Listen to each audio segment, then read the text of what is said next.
All right, let's turn on the light here. Oh man, that's bright. Let's turn down the ISO. Turn it down. All right, much better. All right, so today I'm just doing a quick video on explaining what ISO is the best way I possibly can.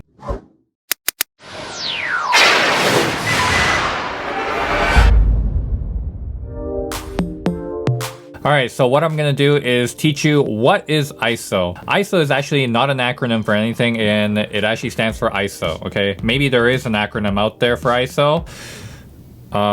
You'll see it somewhere around here if there is one, but otherwise ISO is ISO. But basically ISO is something that makes your image brighter or darker. Now this relates for video and photo. Don't forget, this is not only for photo, okay? But today I'm going to give you examples of photo only. Now I'm not going to sit here and give you like a full history lesson on how ISO became to be, but all I can say is ISO existed when film existed, when we used to take film photography and had those negatives, soak them in some solutions, and then made some photos out of them, and that's how we used to do it, real old school way. That's how I learned how to do film photography or photography in general, and so that was very exciting in our generation. But now that has carried over to digital, and now we have mirrorless cameras, DSLRs having these settings where we can actually change the ISO setting, which is the brightness and darkness of a photo. Now I'm just going to quickly go over some ISO values. Now ISO values can start off from 100. Maybe in some cameras it can go lower than 100, but for most cameras ISO 100 is actually called the base ISO. Now again, that is subject to the camera, the brand, the model, everything. Even in phones I can go to maybe even ISO 30. Now that's actually pretty crazy that you can go down that low of ISO 30 in like a camera phone app, but we are talking about ISO 100 for argument's sake, because most people are going to have that setting of ISO 100, and the value of that is the lowest that you can possibly go with having minimal noise within the footage or grain. And I'm going to explain to you what that is visually. But also on the higher end of ISO, you can go up to hundreds of thousands on some cameras. That really depends on the camera's capability. Some cameras cannot go up that hundreds of thousands, but it can only go up to a couple thousand maybe. Now changing the ISO within your camera, it really depends on the brand and the model. Okay, so for example, for the Sony that I have right now,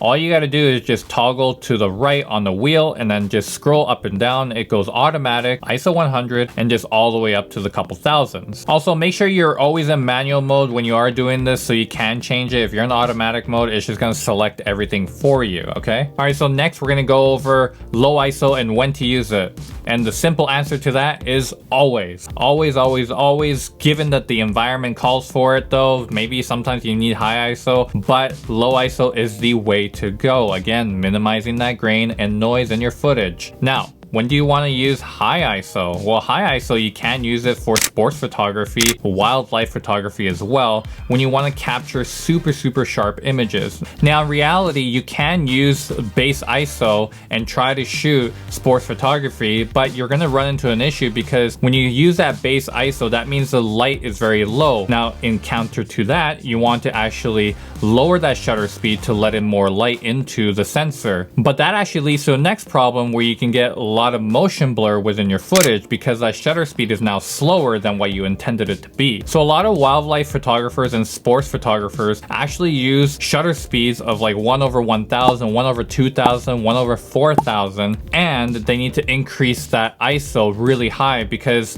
when the shutter speed is going that quickly, just imagine just shutting the door really quickly. You're gonna see that light pop open for a little bit and then close. But if the door is actually open for a little bit longer, you see that light a lot more. So when you raise that shutter speed, the light is very minimal, which then you need to actually increase the ISO so the light source is brighter. So when you are hitting that sensor, it's going to have a lot of light to compensate for the high shutter speed. So hopefully you guys kind of understood that. I know it can get a little bit confusing, but I am going to move on to our Lightroom photos that I took, and one is actually high ISO, one is low ISO, and I'm going to show you the difference when editing these, and these are both in RAW format. Alright, so I have two photos of the same right here. One is shot with ISO 8000, you can tell right here, and then the other one is shot at ISO 500, and these were both taken with my iPhone 12 Pro Max and with using a third-party photo app as well, and so I can control some of the ISO settings. But initially you have one that is kind of grainy. You can kind of tell over here it's a little bit grainy.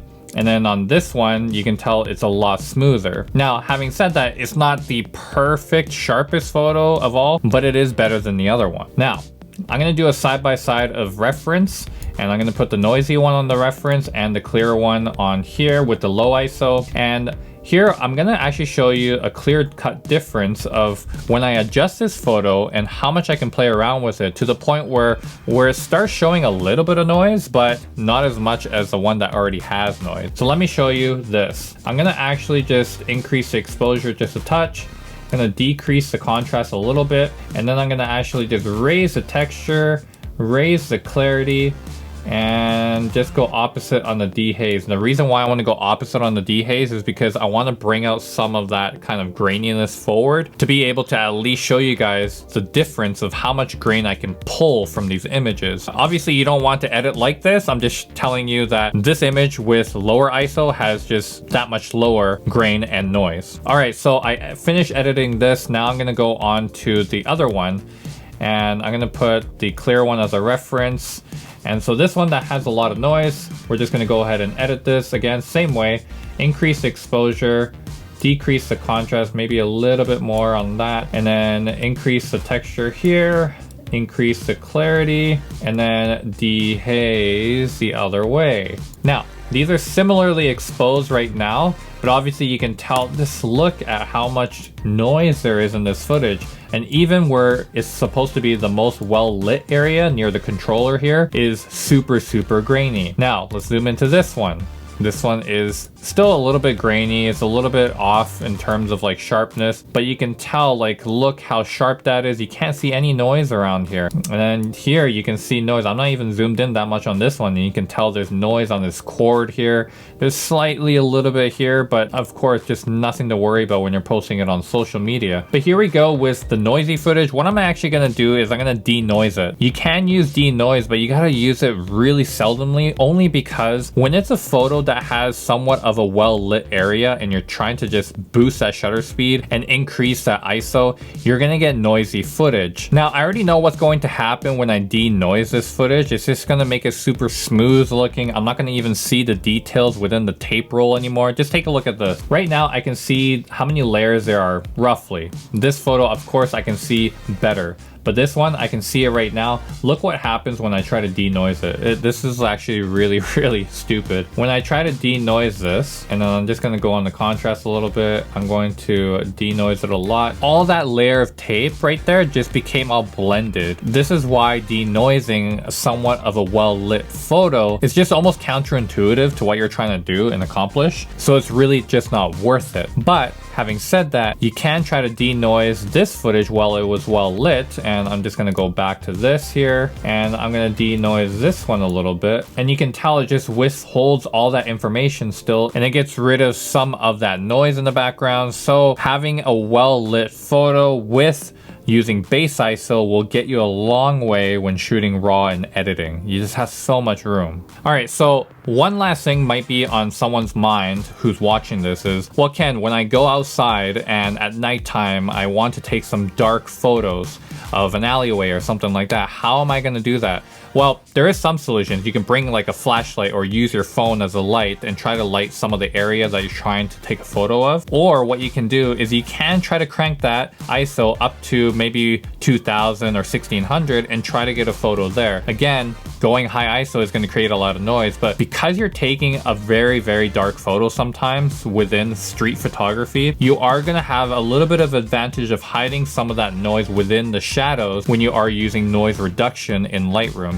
And that is something that I use sometimes when I have not too much light in my photos. So I kind of hide it a little bit and I kind of edit it, but you can get away with it. But anyways, I hope this video found helpful for some of you that are trying to understand photography, trying to understand what ISO is and what it does and why we have it in our cameras. And if you like this video, please smash the like button, turn on those notifications for future videos, and subscribe if you haven't already. And I will see you guys on the next one. Take it easy, guys, and keep creating and don't stop.